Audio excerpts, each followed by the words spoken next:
ICS में जो आप तैयारी कर रहे हो तो आपको कैसा लग रहा है? हमारी सबसे बेस्ट तरीका ये है कि हमें +2 के बाद ही आने का मौका मिला और हमारी यही कोशिश है कि हम 1 साल के अंदर सरकारी नौकरी पाएँ। हेलो दोस्तों, पीवीबी चैनल में आपका स्वागत है। आज आप आए हैं आईसीएस कोचिंग सेंटर बरवाड़ा के अंदर। बड़कन तो पूछांगे भाई, भर्तियाँ निकल नहीं रही तो ऐड सेंटर में क्या करना हुआ है, किस तरह है, सारे सवाल जो आप पूछांगे यहाँ पे। चलो चलते हैं अंदर की तरफ। तो दोस्तों, आप आए यहाँ आईसीएस कोचिंग सेंटर बरवाड़ा के अंदर। सर तक पूछते हैं, बार भी कहा था मैंने भी, ऐसे अटपटे क्वेश्चन पूछांगे जिसमें सर नेगेटिव सवाल भी पूछे जाओगे, पॉजिटिव सवाल भी पूछे जाओगे। नमस्कार। नमस्कार सर।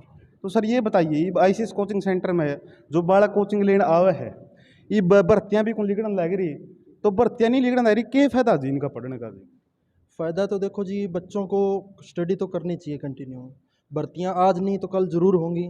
जैसे सेंटर को चलाने के लिए एम्प्लॉय चाहिए, वैसे ही सरकार को चलाने के लिए एम्प्लॉय चाहिए। आज नहीं तो कल, देर नहीं दुरुस्त आए, इनको भर्ती करनी पड़ेगी। इसी के रिगार्डिंग हमने प्रोटेस्ट भी किया था, लेकिन प्रोटेस्ट आज नहीं कर पाए। इन्हीं जैसे सीईटी का अभी एग्ज़ाम आगे दे रहे हैं, आगे डेट की डेट दे रहे हैं, बीच में जैसे ये केनाल पटवारी का है या और ग्राम सचिव का है, इनके एग्ज़ाम कैंसिल हुए हैं। ऐसी बात तो है नहीं। अभी इन्होंने एग्ज़ाम पहले मतलब ये नोटिफिकेशन जारी की है।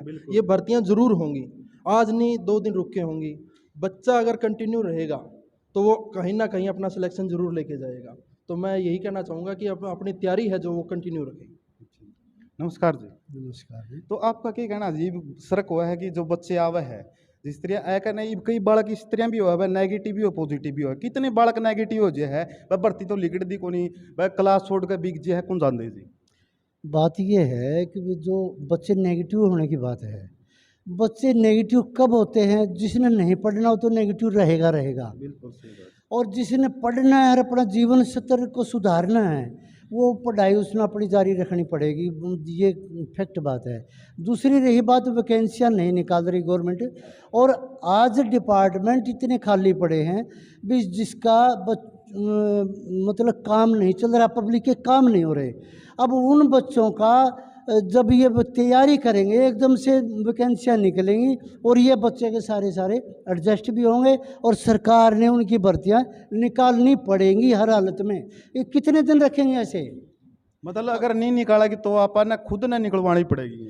रही बात, यदि गवर्नमेंट नहीं करती ऐसा काम, तो जैसे बच्चे, ये देखो बच्चे ऐसे तो है नहीं भी अनसमझ है, ये बिल्कुल पढ़े लिखे बच्चे हैं, नौजवान हैं, युवा वर्ग है, परेशान हो रहा है। अब उनकी परेशानी ये खुद समझते हैं, हमारी अभी परेशानी क्या आने वाली है। अब ये एजिटेशन करते हैं या करते हैं, हम इनका बच्चों का भी साथ जरूर देंगे हम। बिल्कुल जी। कहने का मतलब ये है भाई, वह बच्चे का जिस तरह जो खून है नहीं, वो गर्म जोश में है, और अगर भर्ती नहीं निकालेंगे नहीं तो प्रदर्शन करी जाओगे बड़का के द्वारा, और फिर आगे सरकार ने काबू में आना पड़ेगा। नमस्कार भाई। नमस्कार भाई साहब। तो भाई पहला तो बता दे, जिस तरह आईसीएस में आना तो आपका क्या फायदा है, कितने पेपर क्लियर हो? भाई सबसे पहले तो मेरा नाम विजय है और मैं गांव छान से हूँ, और मेरे यहाँ आने से 16 एग्ज़ाम क्लियर हो गए भाई। 16 एग्ज़ाम क्लियर हो गए और लगातार होने लग रहे हैं। अभी भी रिवेन्यू कल रखा, मेरे डॉक्यूमेंट वेरीफाई हो लिए, उसकी फाइनल रहती है अभी। और कई बार क्या है कि हम थोड़े रास्ते जाके वापस आ जाते हैं। भाई एक एग्ज़ाम हो गया क्लियर, लेकिन उसमें फाइनल नहीं हुआ तो छोड़ देते हो। लेकिन ये नहीं सोचते कि बार बार वो तैयारी करेंगे तो वो पीछे वाली तैयारी भी तो काम आ रही है। तो आपका मन मनू को नहीं आ 16 पेपर क्लियर हो लिया, फिर भी मेरी जो है गवर्नमेंट जॉब में सिलेक्शन को नहीं होया, तो मन इस को नहीं कराया आपने भाई? जिस तरह तो छोड़ नहीं भाई साहब, इतने नौकरी नहीं मिलती, नहीं इतना छोड़ते को नहीं भाई। आए शुरू में ठहरना कि नहीं तो मेरे 2 पेपर हो जिया छोड़ देता मैं भाई। उस टाइम पे भी छोड़ कहाँ, अगर आपने नॉर्मली उदाहरण लगा लो, अगर आपने बरवाड़ा से हिसार जाना है, अगर आप बैबलपुर जाएगा वापिस आ वहाँ, तो आधा रास्ता तो फिर भी पार करना पड़ा। तो फिर उस चीज़ का फायदा कि अगर आप बीच में छोड़ जाने तो फिर आधा रास्ता तो फिर भी तय करना पड़ा। इससे अच्छा पूरा रास्ता तय करके मंजिल पार कर लो। तो जो दिनेश सर को है, दूप सर को है भाई, जिसे प्रोटेस्ट रखा जाऊगा भाई, प्रोटेस्ट में तमें पूरे राजी हो वह पूरा सहायता देने के लिए भाई? कई प्रकार यूथ वर्क के वह है वह नेगेटिव भी हो जाकर है भाई, बाग जिस तरह प्रोटेस्ट करने जाओ है उसमें आन नहीं पावे या आंदे को नहीं, तो आपका क्या विचार है? तुम पूरा दिल तक साथ हो को नहीं सर का? भाई साहब, या तो मैं वो पूरा नु क्या करें, और बच्चे ने भी लेके आ रहे थे साथ में। मन आज काम था लेकिन यू काम नू छोड़ा भाई, आज प्रोटेस्ट खातर जाना है भाई। अपने अधिकार खातर हम खुद लड़न लग रहे हैं तो सर साथ देने लग रहे हैं। सर तो एक साथ देने लग रहे हैं भाई, लड़ना तो आपने है, तो सर साथ देने लग रहे हैं, युवा बहुत हो जाए भाई। सही बात है भाई। भाई साहब नमस्कार। नमस्कार भाई। तो भाई आपका क्या कहना है, जिस तरह आईसीएस कोचिंग सेंटर में आप आ रहे हो, तो मैंने कई बालक देखे जिस तरह सोनीपत के अंदर कई बालक आए, कोई प्रोटेस्ट नहीं रखा गया, तो आप उस टाइम आओगे को नहीं आंदे? हम तो आओगे भाई, हमेशा साथ में, हाँ, अपने हकों के लिए मतलब लड़ेंगे भाई सारे साथ होता मैं। तो आगे जो है लड़कियां बैठी हुई हैं, इन तक पूछते हैं हमने जो आईसीएस कोचिंग सेंटर में तैयारी कर दे कितने दिन हो गए हैं, कितने महीने हो गए हैं, और आगे के प्रोसीजर रहेगा? नमस्कार। नमस्कार जी। तो पहले तो आपका नाम बताइए। सर मेरा नाम प्रीति है। तो आपका क्या कहना है जी, जिस तरह आईसीएस में आया कहना, जिस तरह कई बार नुका कर रहनी भाई की है पढ़ाई की है, 2 साल हो गए भर्ती लिख दिए को नहीं, दिमाग खराब कर रखा है, तो तारा क्या कहना है भाई, आगे तैयारी करने का जी करे को नहीं करता? सर तैयारी करने का मन करता है, इसीलिए तो सेंटर में आते हैं। और सर मेन बात ये है, जैसे देखो अगर हम हार मान लेंगे अभी से, तो आगे फिर हम अपने बच्चों को क्या शिक्षा देंगे? हम इतनी जल्दी हार मानने वाले हैं नहीं, और हम चाहते हैं कि जब तक हमारी जॉब नहीं लगेगी हम सेंटर में ही आएंगे। और सर फर्स्टली तो मैंने जब एडमिशन लिया तो मेरे 6 महीने के अंदर ही मेरा स्टेट क्लियर हो गया था जी, फर्स्ट टाइम में ही।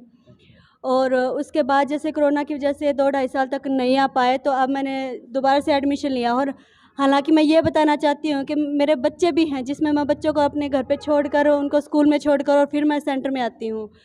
लेकिन ये नहीं है, घर में बूढ़ी सास भी है, उसकी भी सारा करके आती हूँ, लेकिन ये नहीं मैंने हार मान ली, हार नहीं मानती जी मैं बिल्कुल भी। और हम जब तक हार नहीं मानेंगे, जब तक हम सक्सेस नहीं हो जाते। और इस बात में हमारे सर हैं जो हमें फुल सपोर्ट कर रहे हैं, तो हमें इस बात में चिंता की कोई बात नहीं है। अगर आज प्रोटेस्ट होता तो हम उसमें बढ़ चढ़ कर भाग लेने वाले थे, लेकिन कुछ वजह से स्टूडेंट कम आने से प्रोटेस्ट कैंसिल हो गया। इस बात का हमें बहुत बहुत ज़्यादा दुख है जी। बस सारे दर्शक देख सको, आईसीएस कोचिंग सेंटर का जो बच्चा में जोश है इतना भरा हुआ है, वह प्रोटेस्ट में सब टीचर तभी आगे लड़ना तैयार है सरकार तय, और अपनी मांगें मनवाने के लिए, भर्ती निकलवाने के लिए ये कुछ भी कर सके है, क्योंकि इनती अपना भविष्य तैयार करना है आगे बढ़ के। बिल्कुल सर, हमने तो बहुत ज़्यादा तैयारी कर रखी थी। और अब आप ये बताओ ना, अगर ये जो भी जॉब निकलेगी उसमें हमारा ही फ़ायदा होगा। अब सर का तो फ़ायदा नहीं, सर का तो यही फ़ायदा, अभी सर के बच्चे बढ़ेंगे। और ये सर हमारे पूरी तरह से हमें कोऑपरेट कर रहे हैं। अगर हम अपने अधिकारों के लिए नहीं लड़ेंगे तो कौन लड़ेगा? और शिक्षा तो हमारा जन्मसिद्ध अधिकार है, ये किसी की प्रॉपर्टी तो है नहीं। जब मन किया बेच दिया, तब मन किया उसको टैक्स पे टैक्स बढ़ा दिया। तो हम नहीं चाहते कि, हम यही चाहते हैं कि शिक्षा टैक्स फ्री हो, और हम आगे से आगे हमें मतलब हमारी जनरेशन को भी हम शिक्षित करें। नमस्कार जी। तो ये बताइए जिस तरह बोलिया कर है शिक्षा के साथ साथ में ये शिक्षा पर टैक्स लगने लग गया, ये अगर आप इस शिक्षा पर जो टैक्स है वो हटाना चाहो तो उसके जो प्रोटेस्ट रखा जावा है, दनुआ का प्रोटेस्ट रखा जावा है, उसमें सहमत हो आप? भैया उसमें सहमत हो भाई, सिर्फ भर्ती काट दे उसे माँ मेरा जी ना जी, दनुआ में सहमत हम तो, दोनों बेटा में हाँ टैक्स फ्री भी होना चाहिए। अच्छा हाँ जी है वह जिस तरह शिक्षा पर जो टैक्स है वो फ्री होना चाहिए, जिस तरह अपनी फीस भी है नहीं वह कम हो जाएगी, जो कर 15,000 है उसमें 7-8 हज़ार में अपना काम चल जाएगा, तो आप इससे सहमत हो? हाँ जी बिल्कुल सहमत है। अच्छा, तो इब आईसीएस में जो आप तैयारी कर रहे हो तो आपको कैसा लग रहा है? हमारी सबसे बेस्ट तरीका ये है कि हमें +2 के बाद ही आने का मौका मिला, और हमारी यही कोशिश है कि हम 1 साल के अंदर सरकारी नौकरी पाएँ। तो इस सेंटर से पहले आपने कहीं और भी कोचिंग ली है? नहीं, मैंने अभी +2 किया है, सीधा कोचिंग सेंटर ही ज्वाइन किया +2 के बाद। हाँ जी। नमस्कार जी। नमस्कार जी। तो आपने जो आईसीएस कोचिंग सेंटर में ये बताइए, जिस तरह आएगा ना, जिस तरह आप तैयारी करा, हाँ मैं कुछ पॉजिटिव सवाल भी हो कुछ नेगेटिव सवाल भी हो है, तो आपके दिमाग में क्या आया है भाई, जिस तरह ये सारी तैयारी करना लग रही हम परीक्षा के लिए कभी जमानो जीना आराम हो रहा है, तो ईब जिस तरह आगे भी आपकी तैयारी करने का इरादा है? हाँ जी, आगे भी है इरादा, आगे भी हम पढ़ना चाहेंगे। और ऐसी कोई बात नहीं है कि हम छिक गए हैं पढ़ाई से, ऐसी तो कोई बात नहीं है। हम जब तक हम कुछ पा ना ले, सक्सेस को पा ना ले, तब तक हम तैयारी करते रहेंगे। तो कहने का मतलब ये हो भाई आईसीएस कोचिंग सेंटर के बड़का में इतना उत्साह है, जोश तबरे है भाई, इन साल भर में जो पाओ चाहे 2 साल भर में चाहे 5 साल लग जो नौकरी ना काटो, लेकिन तैयारी करनी ही करनी है, जिस तरह जटायु उन्होंने 99 युद्ध आ रहे थे, 100वां युद्ध जीत गया था। नुए ICS कोचिंग सेंटर का उत्साह है बड़का का भाई, हिंदी युद्ध में जब पैर रख दिया तो ये जीतेगे। तो दोस्तों अगर वीडियो अच्छी लगी तो लाइक, सब्सक्राइब और कमेंट करना ना भूले। जय हिंद, जय भारत, वंदे मातरम।